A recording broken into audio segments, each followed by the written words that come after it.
You're listening to Parasearch Radio, news, views and reviews from the world of the paranormal. You're listening to Parasearch Radio, news, views and reviews from the world of the paranormal from across the UK and beyond. Find us on Facebook, Twitter and the World Wide Web. The views and opinions expressed by presenters and guests are their own and do not necessarily reflect the official policy or position of Parasearch Radio or their affiliates and sponsors. Listener discretion is advised. Good evening and welcome to the special interview show. My name is Kerry Greenaway and I have an absolute treat in store for you tonight, particularly as we are on the brink of Halloween. We are going to be embracing all things occult and witchy from the actual pagan roots of it all. And I've got a great guest in the studio to help talk to me all about that and a conference that's coming up very, very soon. His name is Mr. Andy Mercer. Good evening, Andy. How are you? Hello, I'm pretty good, thanks. Yeah, I'm pretty good, I have to say. I've just come back from a nice little holiday away and really enjoyed that. Now getting back into getting this conference sorted out, which you just mentioned, which is our third, and it's conference is a lot of planning, a lot of involved that you don't see people that you realise is happening in the background. But yeah, so for a few weeks to go and getting all that sorted out. But yeah, I'm pretty good otherwise. Well, you are a dab hand at this. As you said, it is the third year running for this conference. I attended in the first year, missed last year, but I will be attending this year again. Give me a little rundown a little bit about what the conference is all about. I don't want to know the guest speakers just yet. We'll go into that in a minute. But, you know, what made you start this conference? Well, funnily enough, it all began a few years ago when I actually went to what was basically just a book launch of someone I've got to know reasonably well in the sort of intervening years. And he had his first book coming out from a publisher called Troy Books. And he wanted to do a little book launch of his own just for his book. And we went along and thought, well, I quite enjoyed this. And people were saying at this was in East Anglia up in Ipswich, there's not many of these sorts of conferences or book launch type things go on because we're close to London. Everyone goes into London, of course, for these sorts of things, but in the southeast sort of outer of London, there's no one has them. So we thought, why not give it a try? Myself and a couple of friends, we thought, well, we could set up our own conference up and see how that goes. We then went to one in Boscastle in Cornwall at the Witchcraft Museum, which was a 2-day one, and that was really good. And we thought, yeah, we could do this. Definitely want to give this a try. So we thought, well, we'll give it a shot, get a few speakers in. There was 4 of us in the organising committee then, so it was fairly easy to get it all sorted out. And it went from there, really. So that was 2017 was our first one. And it went really well. Everyone seemed to enjoy themselves, and we quite enjoyed doing it. So we thought we'd give it another go last year. And the committee team dropped down by one person who decided to drop out from organising, but he was still there as a bookseller. So the 3 of us organised that one, and that again went fine and okay. And this year it went down to 2 of us. One person got out and focus on doing other stuff as well. She's still kind of in the periphery involved, but it was mainly the 2 of us. But it's been more like 1.5 of us, to be honest with you. My colleague who's been organising, unfortunately, she's had a lot of work commitments that suddenly came out of the blue. So I've been doing a lot of this myself, which is, I don't mind so much. You know, it's been quite good fun liaising with the speakers. The hall was already booked by the 3rd person who dropped out. She'd sorted that before she started doing other things. So, yeah, it's been... It's interesting because you kind of plan months ahead and you almost forget about it. It's kind of in the background, and then suddenly you think, oh my God, it's about 3 weeks away. You think, get moving a little bit. But you don't want to go too mad advertising early on because people tend to forget if they don't buy a ticket there, and then they tend to forget about it. But my other colleague who's still involved, she does the ticket booking side of things, sets up the website, etc. And so she keeps a closer eye on the ticket sales. And so there's always the case the last couple of weeks before, tickets go really fast and they might not have sold many at first, and suddenly it really picks up speed, which is what we're noticing now. It's really picking up momentum. So that was really the idea, was there just isn't very much of this sort of thing in the southeast outside of London, because as I say, everyone goes into London for these things, but London prices as they are, if you're travelling in, you've got to stay somewhere, it can cost you a bloody fortune. So being out further out in Southend, we're easy access from London if we're coming in from London, but we can also, we're a bit of a hub because you've got 2 rail lines going to the Southend, which means it's easier to get to. It's easy to find Southend. There's plenty of parking in the area and that kind of thing if you're driving. So it's a good location for these sorts of things rather than being out and stick somewhere. It's a big town, so it's even got an airport now, which is actually helpful. One of the people who's coming along, he's actually flying over from the Netherlands, and he's flying over the night before to Southend Airport, so it's just down the road from there as well, which makes it even easier to get to. It certainly does. Now, the conference itself deals with the subject matter of witchcraft and the occult. Mm-hmm. Now, that it is very, very different to the normal public perception of that. The speakers you have are people that live their truth. They actually do the work and do the ritual work. And you're not hearing about the fluffy new age kind of witchcraft that has hit the common stream recently, isn't it? So give us a little bit more in depth as to the real side of witchcraft. It's a difficult one because there are, in a sense, three versions, as I would like to try and think about it. There is, again, what you would call is the kind of new agey, kind of the Wiccan movement. Now, first of all, let me say I've got nothing against Wicca. I know people who would call themselves definitely would say they're Wiccans, that's their ball, but it is really a modern invention. It doesn't really have a great antecedents beyond its founder, Gerald Gardner, in the 1940s. He really brought it about. He wanted to give the impression of it being a very old tradition that's been around for centuries and generations. But there isn't any real evidence for that. He partly based that idea on a writer called Margaret Murray, who wrote an article for the Folklore magazine in, the turn of the last century, in which she outlined the witch cult in Western Europe. And she cited various sources and historical examples of the cult's existence. But it has been largely debunked by most serious writers who said that it doesn't really add up. It's a bit of speculative writing masquerading as fact. In fact, I've got the original article from 1890, I think it is, in an old folklore magazine I've got here. And it's quite fascinating to actually read it through, because then she went from that to write a couple of books about the history of witchcraft. But it was all kind of made up a little bit. So, I mean, Gerald Gardner himself claims to have learnt stuff from a woman called Dorothy Clutterbuck in the New Forest, but again, people can't really trace her beyond people who claim who might have been, but there's no solid evidence for that person existing and being part of a coven, which again, no solid evidence of it existing. But it's something you get in the occult world. There's always this desire to show history to your system of magic and belief that has to go back generations. It's always been there. A kind of need to prove it's ancient and historic when you don't necessarily have to. I think some of the more modern stuff that's come about is very powerful and very effective. It doesn't have a long, deep history, but some people seem to feel that's a necessity. So to have people like Gerald Gardner creating the Wiccan movement, which is now established as a proper religion. I mean, you can put it down on the old census as being your religion. It's accepted as being such.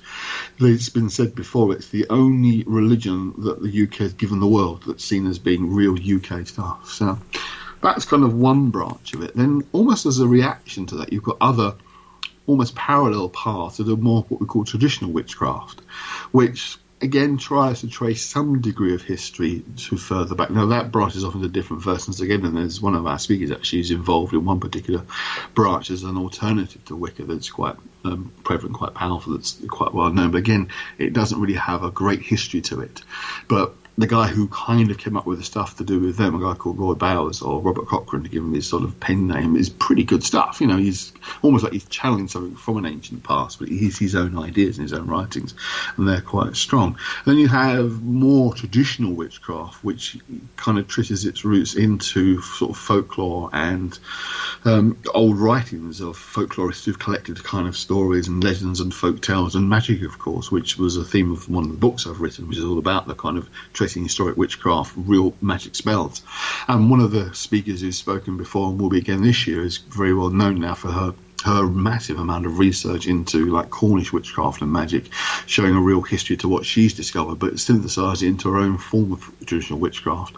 And then you've got what you might call witchcraft that's based purely on old material that really isn't kind of synthesizing anything, that's not kind of creating its own rituals, it's just based on the earlier documents that are around. And again, that version, if you like, is not coherent, it's not organised, it's not like a group that say this is traditional or this is Wiccan or whatever. It's more of a kind of people doing their own thing, if you like, trying to just sort of find their own way of doing stuff. So they wouldn't identify themselves as being any particular path of any other person or writer, but very much find their own way, much more of a solitary solo practitioner. Now they tend to use material sometimes from modern writers, but sometimes like the folklore books I was talking about, they would use those as their source material for spells and the like. So it kind of branches off in different directions. I mean, there's other kinds of sort of more satanic witchcraft that people would use. There's things like the cult of sabotage, which is a very specific grouping, which again partly bases itself on old folklore and myth, partly based on elements of more modern practitioners and things like coming from the Middle East. That kind of stuff all kind of mixes into cult of sabotage. So witchcraft is a very wide topic, if you like. It's a very broad descriptive name for a number of different parts that tend to trace themselves back into sort of ancient sort of old European pathways, but other again, witchcraft from Africa or witchcraft from Asia or South America, it comes under that sort of term as well. So you do kind of find it's quite a broad term that covers a number of different traditions. So I hope that helps. Well, it does, because it is completely different from some of the more, and I don't mean it's derogatory, but the more fluffy things that you see out and about these days. It's a much deeper, much more integral working system than some of the, I call it mindfulness witchcraft that's around, that's focused on manifestation and things like The Secret that came out. And it's all basically getting the universe to work its magic, I suppose. So I'm going to ask you the question for the people listening. Does magic work? Now that's a very interesting question. It's a very complicated question, really, because it really depends on what do you mean by works. That's a question for you. What do you mean by does it work? So if you set out an intention for your spell or your ritual, whatever it is you decide, in whichever way you decide to work, you set out with an intention. That's your first port of call, is the reason why you're doing it in the first place. Once you've set that intention and you've done your ritual, say, for example, I don't know, plucking one from the air. And I really am plucking it from the air because I can't think of one right this second. But the one that everybody kind of wants to know is like a love spell, for example. You see hundreds and hundreds of adverts across the internet for that kind of work. Once you set that intention out there, does it work? Now, that's an interesting question again, because it's one of those things that you can almost say that can almost fall into a kind of bracket almost like black magic, because you're trying to influence somebody else's ideas and thinking and approach. The short answer is it can do, but it doesn't mean to say it's going to. It's one of those things you can't necessarily create an obvious correlation of definite proof saying, yes, this has worked.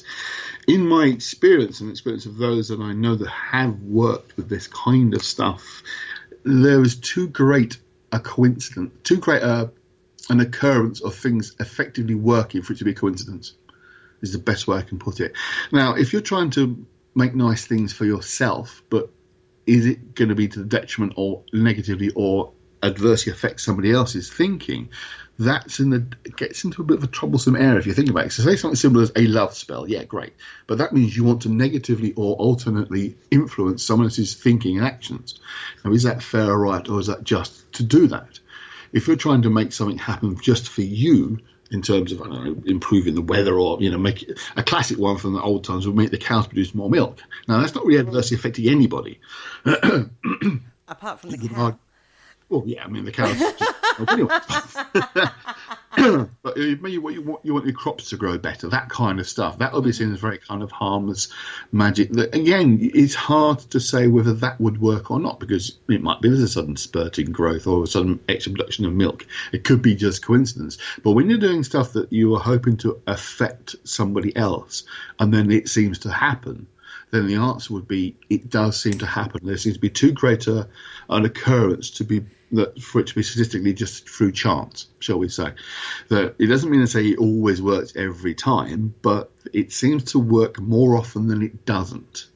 I mean, it's a difficult one to give you a good example without, because we're talking live on the air, that kind of thing. I've had stuff that I've worked with and thought there's just no way that's happened pure by chance. It's just happened. There's one thing I wanted to do that needed to happen 3 times. And it happened 3 times within a short period of time. Too short period of time for it to have been just coincidence. It was like, no, that's just crazy. There's just no way that that what I've done didn't make that happen, because it's just happened too much. I'm being deliberately kind of vague here, I know, but So the short answer is there isn't a short answer to the question. The long answer is yes, sort of. And I will just put a disclaimer that you have to be careful what you ask for, because it kind of comes at you in maybe a way you wasn't expecting it. Exactly what I'm talking about. You have to be careful about your wish and intent. I mean, a true story, absolute true story, of someone I know who wanted to get more involved in working magic more actively, and he asked for the opportunity to have more free time to work on what he was working on, and he had an accident at work and broke his spine. So he was put into a wheelchair for 6 months. Well, they managed to fix it, thankfully. But you wouldn't necessarily want to put yourself in that kind of pain for 6 months to have more free time to work on magic, would you? No. But that's exactly what happened to him. And he says, I recognise even now that this is kind of what I asked for. But unfortunately, it's not happened the way I wanted it to. True. Very true in that instance. So that rule, because there are certain out there rules that you should follow when you're doing this kind of work. One of them is be careful what you ask for. Be very clear with your intention of what it is you want. That's the best way to put it. Be very clear and precise in what you're trying to achieve. Know what you're trying to do. Second one. Is there a rule of 3? No. Okay. Basically, no, there isn't. I mean, it depends. Okay, it's always difficult about sort of going off the realms of weirdness. I think there is energy out there because we are all energy anyway. And I think you can cause effect upon that energy, but there's no rules, there's no determinate way in which it's going to happen, other than if you try to make things very precise as you want to happen, then they will tend to happen. If you want to talk about rule of 3 kind of stuff, then you can manifest that to happen if you choose to. If that's what you believe is going to be the case, then the likelihood is that it's going to happen that way because it's what your kind of expectation is. This stuff seems to follow the expectations that you might have of it. That's why you can have magical systems which on the surface would be contradictory to each other or wouldn't appear to be able to exist perhaps in the same reality. They're completely different systems, yet both seem to work. Now, if you're trying to appeal to a particular form of God, for example, in ceremonial magic, but also another person is trying to achieve the same ends through a traditional witchcraft spell, which would work quite differently, appealing to very different powers or forces, and yet both seem to work, you have to conclude there isn't a single individual thing that exists in other than an energy which can be manipulated and manifested in different ways depending on how you're working with it, but itself doesn't have its own identity, if you like, its own power. That's the thing. So, I mean, you get in world religions, you get kind of religion A says, I am the truth, the answer and everything. You're wrong. And religion B says, well, no, I believe I have the truth and right. Religion A is wrong. In magic, if you like, there isn't that. There is no kind of this works, that doesn't work. For some people find certain systems work better for them. They kind of get a feel for it more than other systems of magic and working. So it does depend. I mean, as you know, I've written a few books now. One's a traditional witchcraft, which contains spells that definitely work because they're historic. I've written a book on runes, and the runes definitely work. I've worked with them, and I have interesting results with those. And I've written a book on John Dee's Enochian magic. Now, they're two worlds apart, and yet both seem to have their level of effectiveness. So both seem to cause things to happen, or you're tapping into something that's beyond just your own imagination. What's inside your head is something beyond that. Now, what's in your head plays a big part, as I say, because it's the powers you're working with internally then affect the external. But it's not like what's out there is separate from you. We're all part of the same energy field, if you like, as I've probably said many times before, and that you're kind of manipulating the energy that's around you in the same way that you manipulate energy around you when you put the kettle on. You know, you're forcing power into something that's then creating an effect. It's been an old thing to said before. Boiling a pan of water is a magical thing, but you know how it works. It doesn't mean to say it's always going to work every time. Because if you get to put the kettle on, or if you just pour water on the cooker, then of course it's not going to boil the water. Or you don't have power going to the kettle, the cooker, then it's not going to work either. If your kettle's not plugged in, it's not going to work. Or if the fuse is missing but it's plugged in, there's no fuse, it's not going to work. So it has to be done very precisely. But you can boil the water in your kettle or in a pan on the stove. You know, there are different ways of doing effectively the same thing. That makes sense. No, it does totally make sense. Well, to me, it made sense. Chat room. That's good. If it makes sense, please let us know. We have a chat room. Don't forget, all you have to do is click the little speech bubble down below to access it, and you can put your 10 pennyworth in or ask any questions. Now, Andy, you said you wrote books on these very different systems of magic. When you was writing each book, did you immerse yourself into that specific way of working and actually do the rituals yourself or spell work yourself? Yes. The first two I've written, both were written years ago. Actually, I've probably mentioned that before, but both the book on the Armor and Runes and the book on John Dee's Enochian were both written in the late 1990s, early 2000s. And at the time of working on those two, yes, I was very much involved in the John Dee system.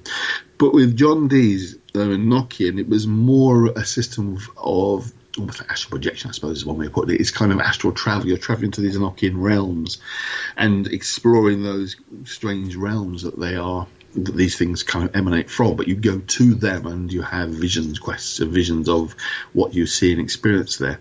Now, what I found interesting with that was what I was experiencing. I made notes of myself and wrote down, and it was in the early days of the internet, and started looking online for other people who've explored and worked with Enochian system of magic, and they were having the same visions, seeing the same places, the same kind of beings and entities as I was seeing. And I never read their material or anything, and I thought, whoa, that's interesting.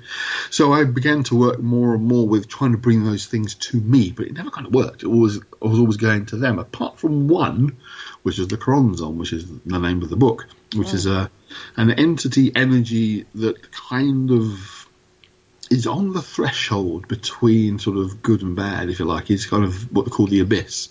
You have to kind of deal with your own inner demons, if you like, your own inner experiences, and he kind of manifests those. So he's a being that kind of exists, but not entirely separate to us, because he's kind of built from your negative self, if you like, but you have to overcome and deal with it. And in that way, he kind of fits in what's called the shadow archetype from Jungian psychology. Now, I was a Jungian psychotherapist. So he fits in with that idea, but this is before I was a practicing therapist. This was over 20-odd years ago. And that was really powerful, that kind of encounter. Now, funnily enough, someone I know reasonably well recently started working with this, and without any prompt or any information was using my book, and she had the same experience of confronting this force that nearly blew her socks off. She was really quite, wow, what is that? It came into kind of almost into the room with her, she said. It was almost as if it was there with her. And he's the only one I've ever noticed who kind of seems to be there with you. You can get a feeling of his presence. And she said the same thing, felt this, it was challenging me to do with my negative self and all the problems I was having at the time, she said. And she didn't know any of this stuff I was talking about now. She just kind of used my book because she bought it for me because it was a friend and thought she'd give it a try. And she was really blown away. And I thought, that is really good evidence that this thing exists. It's not like a separate demon from hell or anything like that. It's part of us, but it also exists beyond us as well. And that's what I found with the Enochian stuff. With the runic stuff, it was slightly different because that was, again, kind of vision questing, but it's very different realms. It was the realms of Yggdrasil, which is the world tree, which plays an important part in runic magic. And it was also kind of resurrecting what called the Armor and Runes, which had gone through a pretty rough time in the 1930s, particularly in the 1940s in Germany, and was trying to resurrect those. And as a system of divination, which I'm not a big fan of, but they do, again, seem to be helpful in that respect. But they were more kind of, again, tapping into kind of energies, if you like, and into other realms of the Yggdrasil that you use to Armor and Runes together, to combine them together to create like a gateway into Yggdrasil's realms. And that's so my working with magic, if you like, is more to do with mental exploration of realms beyond just the human psyche, but into sort of deeper realms that are more collected. But that's my way of working. I'm not really one to casting spells, apart from a very odd occasion where someone asks for specific help with something that might be in their house that needs to be removed, if you know what I mean. Yeah. And then, again, I will start to employ more practical systems of magic that I have worked with. And one I have worked with for more practical stuff is the Icelandic stave system of magic, which has connections to runic stuff, but it is, again, a system on its own. It's the one I kind of turn to for more practical stuff if I'm doing stuff like that. With the stuff in the Wiki Shielded Cave, which is that collection of proper witchcraft from the folklore period from basically sort of 1930s and earlier, I never tried any of them myself, I have to say, but I have had communication from people who have used the spells in the Wiki Shielded Cave, and they've said they've worked. Now, the fascinating thing, of course, is the whole idea is that the things in there are collected from real practitioners from the 1930s and earlier, who are like genuine wise women and witches, if you like, in rural settings, who have basically told the researcher what their spell was that they were using. And so people have tried them and they found they've actually worked. So, yeah, 2 lots of my own experiences. The third one, not my personal experience, but people have found they have been effective in terms of getting rid of negativity and things like that. How much of this, earlier on in our conversation, you mentioned belief system. How much of that is integral to this kind of work? It plays a big part. I think you have to believe what you're doing is going to work.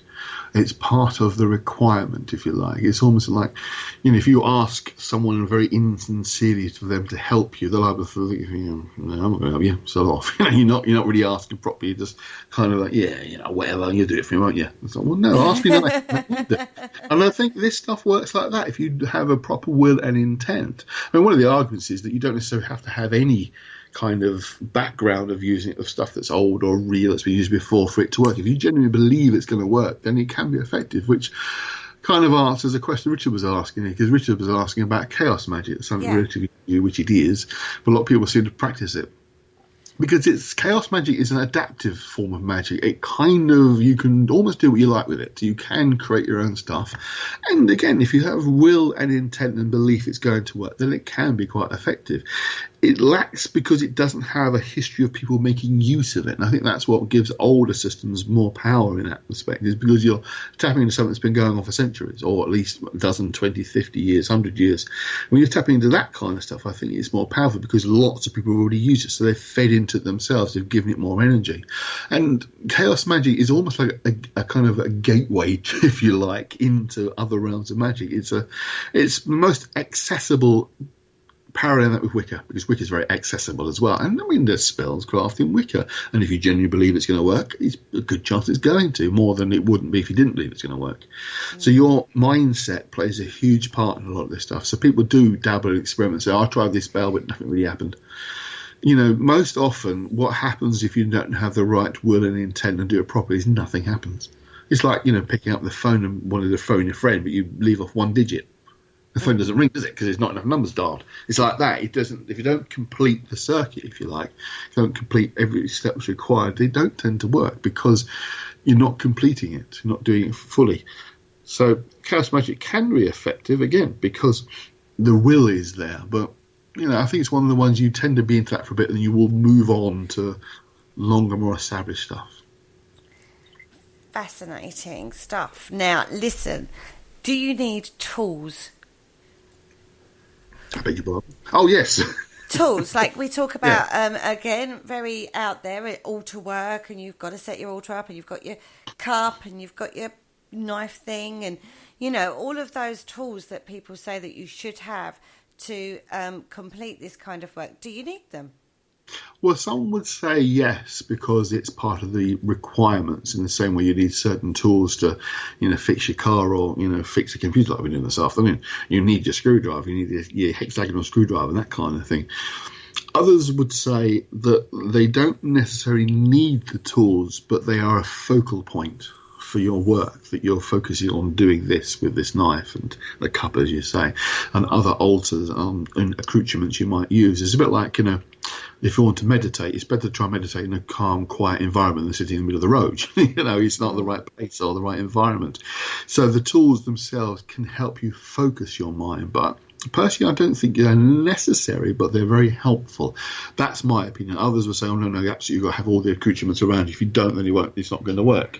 Again, that might be the case, but I've kind of minimalised what I use these days for anything. I don't use an awful lot of stuff, other than if it's very specifically required for example, something I did for a friend recently was trying to help clear something from their house, and there's using some of the Icelandic stuff, there's specific requirements of certain items to be placed in an object to be placed by the door. That was part of the requirements of it, so that you would use because it's required, but you don't necessarily have to sort of dress in white robes and wave your wand around and that kind of stuff, unless you want to. You don't think you necessarily have to.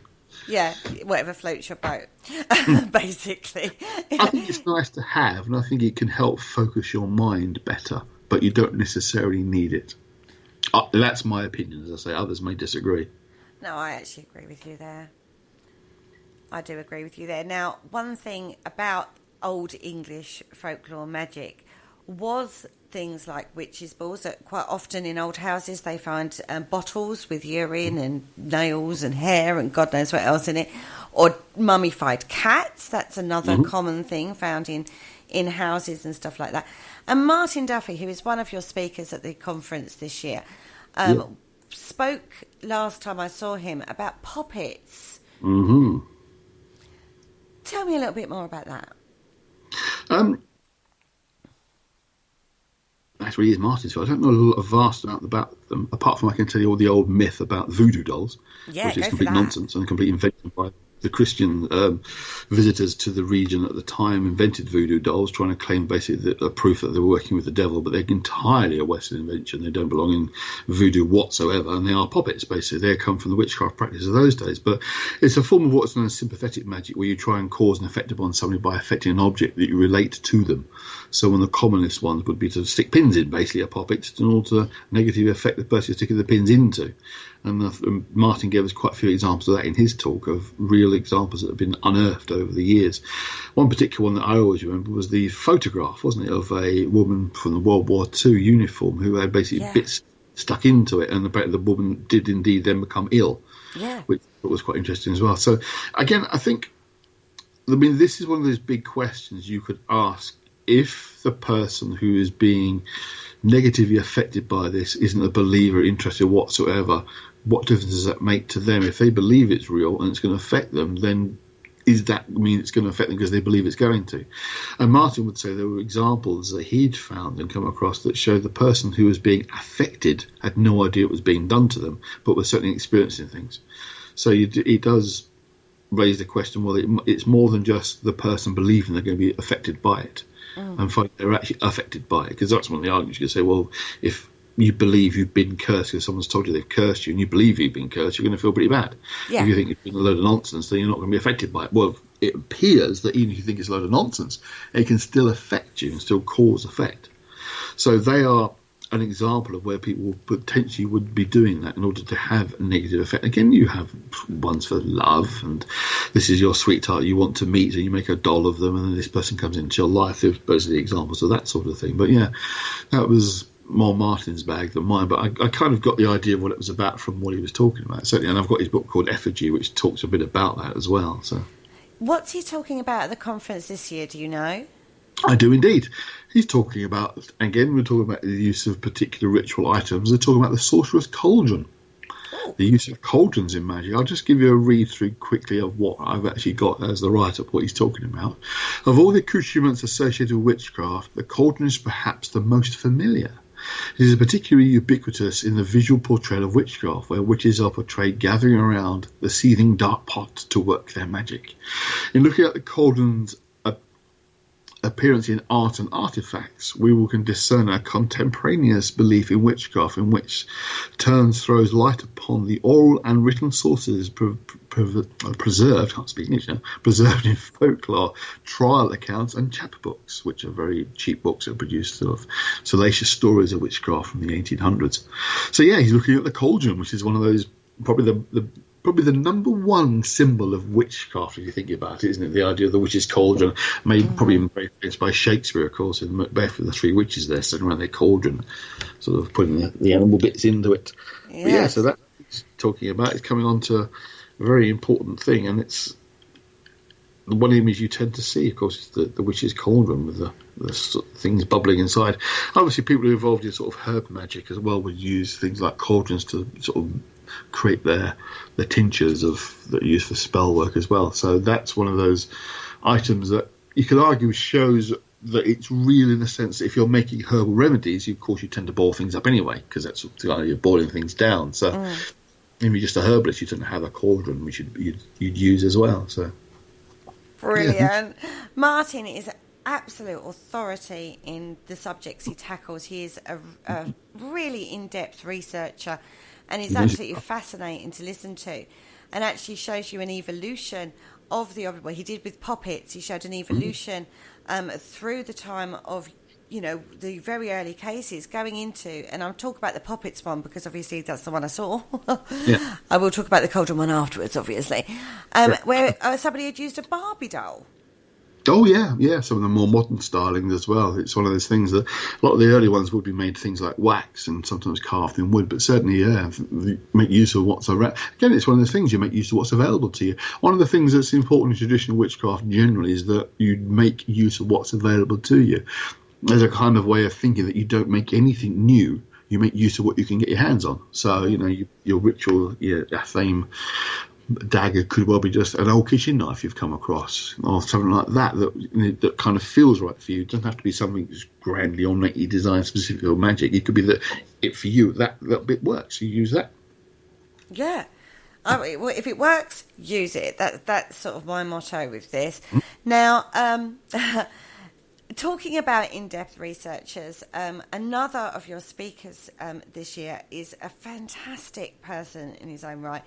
Mr. John Kaneko James is going to be there this year. I'm very excited about that, by the way. Yes, and me too, actually. I really like John. We've chatted a few times about stuff, and I'm really pleased to have him on board. His is particularly interesting. I am personally looking forward to. We've got a kind of a two-track theme going on with this year's conference. We've kind of got a mix between witchcraft stuff and grimoire magic, or ceremonial magic, which is more my bag, to be I've written about witchcraft. Ceremonial magic, it tends to be more my kind of thing. I mean, the John Dee stuff comes from a more ceremonial magic background. But he's talking about women and grimoire magic. Teeth in there.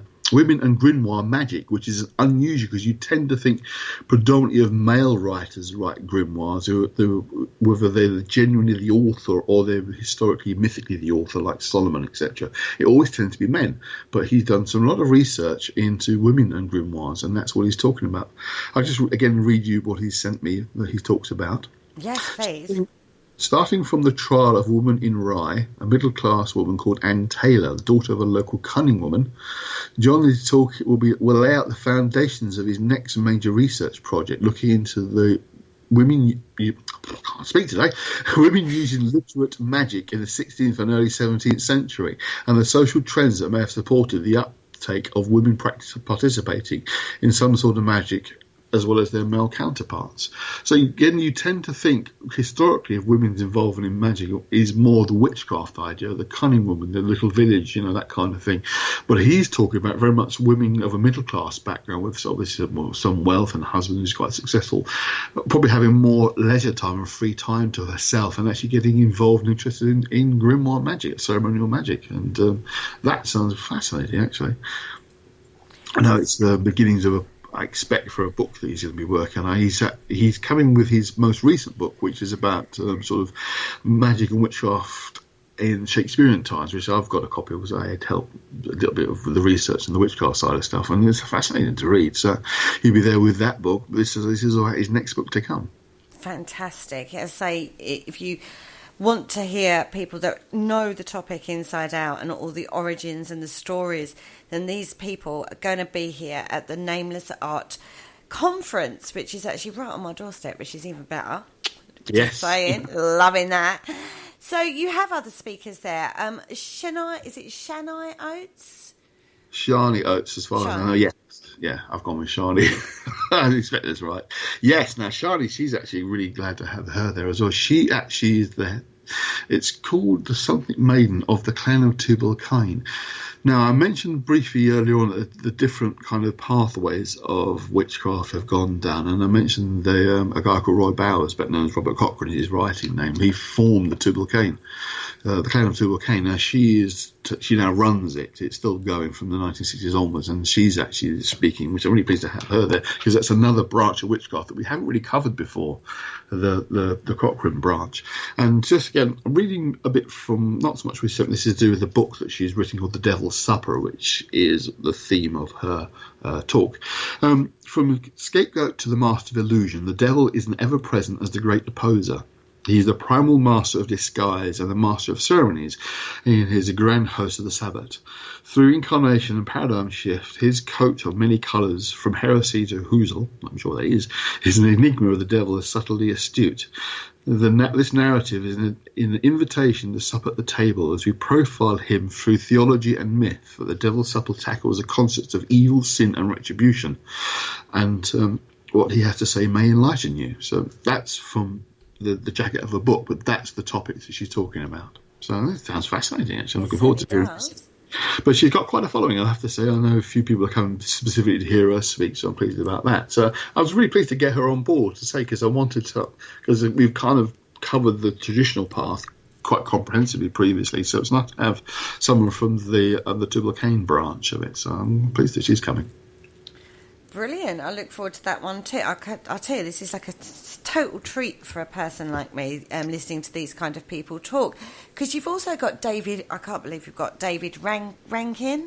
Yes. Again, I'm really pleased to have David aboard, especially because I've quite admired of his work over the years, I have to say. He's one of the sort of top names when it comes to the grimoire tradition preserving. Him and Stephen Skinner together have written so many books that really are core material for anyone who's very much into the what we call high magic, Solomonic magic, and that kind of stuff. It really, these two together have written some brilliant stuff, but David's on the low stuff himself as well, so I'm really pleased to have him on board. And he's talking about the history, development and practice of the grimoire tradition, talking about tracing the history from the Middle Ages onwards. And there's going to be some sort of more practical element as well of how you can work with this stuff yourself, which I'm also very much looking forward to. So I'm really pleased to have David on board, because his knowledge of grimoire magic is huge, I have to say. I sort of bow down to his knowledge. So I'm really pleased to have him on board, absolutely, yeah. Is it because he's studied it all of his career, he's followed just that one pathway, do you think, that he's that knowledgeable? Yeah, I mean, he's just absorbs this information. I mean, I've had an on and off interest for a number of years. I haven't really sort of, because I've done other stuff, I've not really had a lot of time to really get deep into stuff until fairly recently, in the last few years especially. But no, it's been David's passion for decades as well. He's really spent a lot of time on research, and he was so lucky up to hook up with Stephen Skinner, Dr. Stephen Skinner now. Of course, he got his PhD, and he's probably the number one sort of brain box, if you like, of grimoire magic in the world. He really knows his stuff. And sort of David and he have worked closely together and produced a whole series of books called the Source Works of Ceremonial Magic. And the Source Works, they're bringing out stuff that you just not seen. Now it's like they brought out the veritable grimoire of Solomon.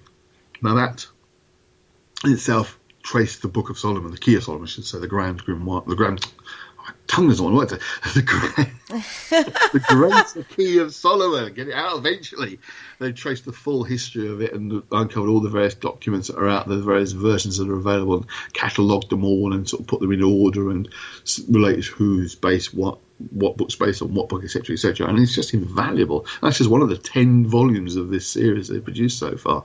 And Dave has been the co-author of about 8 of the 10 of them, so he's played a central part as well. So, no, his knowledge of grimoires is phenomenal. It's something that I want to tap into a bit more, actually, hopefully. So, yeah, I'm really pleased he's on board. Yeah, fantastic. And you've got this all going on in talks throughout a day at the Nameless Arte Conference. Now, you've got this lady back. I saw her, the first year, when she spoke the first year. She is quintessentially what you kind of would expect from somebody who practices, isn't she? Gemma Gary, this is everybody. Okay. Yeah. She is quintessentially, but she's very softly spoken. She's very quiet in her energy. She's very centred. And she's very knowledgeable in the working ritual. She's very green fingered, isn't she? She's very earthy kind of person. And I'm not even explaining her properly, but she just has that tangible presence, I suppose. Oh yes, absolutely. Far more than she realizes herself. I think she's quite shy, so she doesn't like putting herself out there. But she's got that aura about them. People said that when they came last time. There is an aura to Gemma that you can't miss. But I've got some news. Things are going to be a little bit different with Gemma's talk this time, because it's not so much a talk as a musical presentation. This was something we talked about a little while. Gemma, or Jane rather, she's the person who's really behind this, us talking about this. But what they've done, and you're getting the world's premiere information about this, you've not been publicised yet. Sneaky peek, everybody. I love a sneaky absolutely. Spoiler. One of the many books that Gemma has written is one's called The Devil's Dozen, which is a series of, it's about the devil and this kind of stuff, but it includes a series of incantations that she's composed to the devil. And the devil, not as in Satan, evil monster devil, but the kind of the dark man, the black man, I think it's called in traditional witchcraft, is like a darker figure. So it's not the devil in the sense of being the Christian devil at all. But what they've done is they've set some of them to music. And Jane, his Gemma's partner, and co-owns and co-runs Troy Books, and a third person called Anna Dowling, together are performing live at our conference. Performing the music. They're performing the songs adapted from the book's ritual invocations and chants, along with a number of traditional tunes of Cornish music, what they call the guised dancing tradition. And apparently we're all going to be dancing at some point during their presentation. So, yeah, so there you go. Jane's going to briefly talk about the book and how it's all come about, but then they're actually going to perform live, which we're rather looking forward to. So are we going to be conjuring the devil? Yeah, well, I don't know, maybe. He might be in attendance anyway, but certainly it's going to be involving probably the traditional Cornish dancing and music that comes along with it as well. They've sent me some samples, which I have under strict instructions not to play anybody, so I'm afraid you can't hear them. But yeah, they're really good, I have to say. Jane apparently is the drummer, and friend Anne is the violin and the singer, and she's got a really good voice, and it's all going to be done live. So yeah, I'm really looking forward to it. Actually, guys, this is actually something quite special. I will say this from I'm actually very excited about this, because drumming, rattles, all those sort of things are very evocative within you of an emotion. An emotion creates an intention, and with the words as well, it's probably going to be, pretty much say it's going to be a very powerful thing in its own right, isn't it? Mm-hmm, absolutely. I mean, we've got proper real invocations being used here, so you never know what might turn up. It's quite possible the devil might pop up himself and say hello. But as I say, anyone's Do I need to get a paranormal team in with their kit to see if we can record anything? Because you never know, right? Well, you never know. I shall be recording the audio for the entire day. I mean, I'm going to talk to them about what's happening with the music, because obviously they will be producing, I think their plans to produce CDs of their music or downloads of music at some point in the future. But I always record all the day anyway, so we shall see what happens with that. But I will certainly be checking to see if there's any kind of strange EVPs on there. Yeah, so definitely. Yeah, so you're the first to know outside of, obviously, the organising committee, which is like me and one and a half of us. This is going on. They're called the Mora is what they've called themselves as the kind of a group. And as I say, it's going to be really good. I'm looking forward to hearing them. So they'll be finishing the day off. They've got like an hour-long slot to perform their music. But yeah, that's going to be really good fun. I should very quickly mention there's one speaker we haven't spoken of. He's not incredibly well known. I know him personally. He's a really good bloke. Is George, or Georgi Georgiev, which is his name. Georgi Georgiev, or George Georgiev. He's actually Bulgarian, but what he doesn't know about South Asian / Indian occult isn't worth knowing. I mean, he can read Sanskrit, for God's sake. So that's how well versed he is in this kind of stuff. Now, he's doing a thing called the Dancing Vessels of the Gods. It's tantric possession rites and Dravidian influences on tantric possession rites. He'll be dealing with possession dance and rituals from the North Malabar and Kahana, India region. Now, it sounds a bit weird and wonderful, but he's got some brilliant graphics of it. He's got some videos of this as well. And it's all about possession rites and sort of demonic effects, if you like, on freeing yourself. Now, it's important to say that obviously in sort of Hindu tradition, the demons are not the same as our Christian tradition at all. There's a great difference here. So sometimes you're looking for deliberate possession to evoke energies and be able to work with them. So that's what George is going to be talking about, and I think that's going to be fascinating as well. And so he's got some proper video of this stuff. But I say he's one of those few people that's actually been recognised by a couple of tantric cults in India as being an authority. Now, if the Indians think he's an authority on the topic, then you know he's an authority on the topic, if you know what I mean, because they don't sort of bestow that kind of thing on just any old body. So, I mean, I'm fascinated by tantric stuff as well, but I know nothing about what George knows, so it's going to be fascinating to hear him as well. Yeah, definitely. I'd not heard of him, to be fair, before I saw him on the menu. He's the only one. I'm honest with you, he's the only one of us who's not been published, so that's probably why. But myself and my friend Richard, who know him well, have been really urging him to put pen to paper. And he's just completed his Ayurveda, which is Indian herbal medicine. He's actually a practitioner of that. He's actually done a degree in sort of herbal medicine, if you like, and Ayurveda is his main area. So he's actually going to become one of the very few professional Ayurvedic practitioners. So that's something as well. So he's a doctor, effectively. Wow. So yeah. amongst your speakers, you've got incredibly knowledgeable academic characters coming forward to speak at this event. It's a very, very different feel to any other, and I'm going to use, the other kind of conventions that are out there. And it definitely brings you a heck of a lot of knowledge in a very accessible way, and experience that with people who have very similar belief systems to yourself. It's going to be incredibly interesting. I think if you can still get a ticket, I know there are not many tickets left. It's called the Nameless Arte Conference. I will share the link into the chat room for you guys. So if you want a ticket, you can go and get one and join me and Richard Clements, the founder, and my partner. He's coming. He's a complete novice, but I think he'll find the whole topics fascinating, just with somebody with no working knowledge of this at all. Don't you agree? Oh, absolutely, yeah. I mean, the idea is that if you know no experience, nothing about it, you will take something away, because, they are, you recognise they're not talking to an academic audience or anything, they're talking to sort of a general people. So, yes, you'll take something away from this, definitely. I'll just briefly mention one more speaker who may speak if anyone else drops out, and that's me. This year I've decided to try and avoid it. We actually decided at the beginning of this that over the 3 years, we didn't want anybody to speak all 3 years. So some of the speakers have spoken before in the first year, like Gemma and Martin, but didn't speak last year. And some of the speakers who spoke last year, one speaking this year, but didn't speak the first year, if you know what I mean. So if anyone drops out, then they're going to be treated to my talk on the dark side of the Kabbalah, which is the one I gave in New York a couple of weeks back. Oh, fantastic. Now, this has been my main area of research the last couple of years.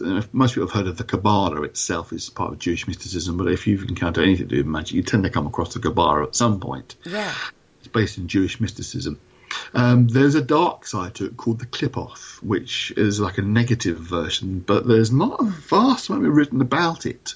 But what I discovered was that most of the writings that are around are fairly modern writers, and they've taken a few basic assumptions about the clip-off. And those assumptions don't really have any basis in reality. There's no real evidence that they are the case. And they've been mixed up with a thing called the Citra Acra, which is known as the other side. Again, it's like the dark side. And these two ideas have been meshed in together, but they don't actually belong to you. They're slightly separate. And my talk was about my research and my new book, which is hopefully out early next year, which is on the Citra Acra. As I say, I'm just the backup if anyone drops out. We're not expecting anyone to drop out. We're fairly certain everyone's going to make it. So they've all sent information, etc. But just in case, you'll get me waffling on about the clip-off. If we don't get to hear you speak on the day, is there any way we can access that talk that you gave in New York? At the moment, no. As far as I know, it wasn't recorded, and I did a version of it the year before in Seattle, and I know that one wasn't recorded either. But I'd say now we're not certain to be doing the conference again next year for a number of reasons. Actually, might take a break from it. But if I ever get a chance to give a talk at another conference in the UK, then it will be that one, because it's one's not been done in the UK yet. And if we do have a conference next year and I speak, then I will probably, if I don't do it at our conference this year because of a dropout, then we'll probably talk about it next year at our conference if we have one. So possibly, but at the moment it sort of exists. So those, you have to be American to have heard it, basically, because I've only given it in the States so far. Oh. But it will be at some point possibly. But I hope the book will be out, and if you do have a conference next year, maybe we'll talk about it at our conference, because that will be out by next year, hopefully. Cool. Excellent. So all in all, it sounds like an absolutely amazing day. Also, should say we've got several sellers there. So if you're coming, bring money, because you've got Troy Books and myself, of course, with Gemma and Jane. My publisher, my first two books, Johan, Ain't Sophia Press, he's coming over, and he's recently produced a couple of grimoires he's published, which are old grimoires which have been reprinted for the first time in a long time, one of them. And I've written articles for both of the books that he's got. He's got 3 out. I've written for 2 of the 3 of them, and he'll be along with those for people to buy. And I think he might be doing a small discount if it's a conference. I don't know if he definitely is, but I think he's planning to. We've got someone who's selling, a woman called Hayley, who's selling jewellery, which is kind of witchcraft orientated, that she's kind of makes herself and brings in other people's stuff. We've got a tarot reader on the day, which we're going to do like 15-minute readings between sort of sessions. So I think she probably only fit half a dozen people in. So if you really want to read and you have to be quick, you book that. Again, it'll be on the day, so first come, first served on that one, I think. got somebody else there. My friend, who's my co-organiser, Nikki, she's doing the food on the day, and she also has her own traditional witchcraft stall, which I'll be kind of co-manning with her while she's doing the food, which has all manner of, again, proper real witchcraft accoutrements. There's nothing sort of mass-produced monster. She made herself, and some really good quality stuff that she'll be selling. My friend Richard Ward is there with Man, Myth and Magic secondhand books, so there's quite a few things to buy as well as the speakers to see. They're going to be in the hall at the same time, so you'd have to go anywhere to get to buy what you need to buy. There's gaps between each speaker, and then it's quite a long lunch break, so you've got plenty of time to browse the stores and chat with everybody who's there. So it should be a good day, good fun. So there's food available on the day, which from us, there are other places you can eat nearby. Tea and coffee available. It'll be the same thing we always do. We charge £1 only for the first coffee and tea, and then it's 50p a cup afterwards if you keep your cup. If you lose your cup, you have to buy another £1. So it's all very cheap though. Keep prices down on that. But again, there's pubs and cafes nearby if you want to go out for lunch. You don't have to stay indoors. It's all easy access. It's got its own garden. You can go out for a smoke if you're a smoker as well. So it's not if you can't smoke inside the law, but yeah, it's easy to go and have a quick fag if you want to. And that's all on the day. But one thing we haven't mentioned yet, should we tell them the date? I suppose would be helpful. You could tell he's a presenter on a radio station, can't you? He's preempting every single cue I've had tonight. He's just gone ahead, and I'm just sitting here going, cross that question off then. Yes, the date, Andy. Tell everybody the fundamental details. Okay. We are at a place called the Paranormal Centre, which is kind of border West Cliff to South End, but it's really South End. It's only about 10-15 minute walk from either South End Central or South End Victoria. Both of them are easy access to the Paranormal Centre. It's on Saturday the 16th of November, so it's about 3 weeks away, 3 weeks yesterday, and it's running from 10 till about 6ish. It depends when we get kicked out of the hall, basically, but 10 till 6, we'll say with 6 speakers and a big lunch break. So it's the Paranormal Centre in South End, and it's on November the 16th from 10 till 6. If you want to get tickets, I know Kerry's just put the link up, but if you're not seeing the speaker page, it's simple. It's The Nameless Art, as one word, with an E on the end. So it's Nameless Art E. .uk will take you to the Eventbrite page where you can buy tickets, or .co.uk takes you to a website that tells you about the speakers, and you can still buy a ticket from there as well. So it's The Nameless Art with an E on the end .co.uk or .uk. Play for work. I will share all the links tomorrow in the Parasearch Radio group page and the like page, and if you're following me on Spirit and Soul Island, you'll find the links over there as one other well. I forgot. There's one more very, very important thing I forgot. Go on then. £30 for the ticket. The cost. That helps as well, doesn't it? Yeah, so basically you're paying £5 a speaker. Literally £5 a speaker. It's not bad at all. And some of these speakers are absolutely phenomenal. I can verify that because I have seen and heard some of them before at this very conference. Oh, awesome. Coming to the end of the show, Andy. Yeah, indeed. I have a few more questions I wanted to ask you, but you'll have to come back and so I can ask you more details on all of those sort of things. Sure, of course. I'm always happy to come on. Now, tomorrow you would normally see me go live on the Parasearch Radio group page to give you your weekly rundown of shows, but not me tomorrow, everybody. It's going to be the lovely Penny G. Morgan. She is stepping into my shoes because I am taking a well-earned day off. That's what I know, right? I'm actually taking a day off. No radio work at all. Good Lord. Famous last words, you can guarantee it. Oh, yeah. We will have a sore throat come the morning. But no doubt I will be out and about on the socials as always because I can't seem to keep away. We have got some amazing shows coming, seriously, amazing shows coming up for you guys next week. You seriously need to tune into the live to hear exactly what's going on Parasearch Radio. If you miss any of our shows, go over to our YouTube channel, Parasearch Radio, or if you want to listen to some back catalogue shows, you can go to the archive Parasearch shows.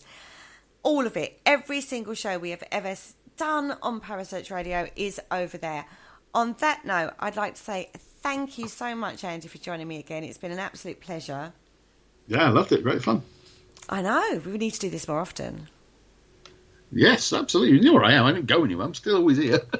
No, I know, but we so need to do this more often. And on that note, we bid you a very farewell. Good night. Thank you for listening. Don't forget to join us for more shows throughout the week. Find us on Facebook, Twitter, and the World Wide Web to keep up to date with all the shows right here on Parasearch Radio.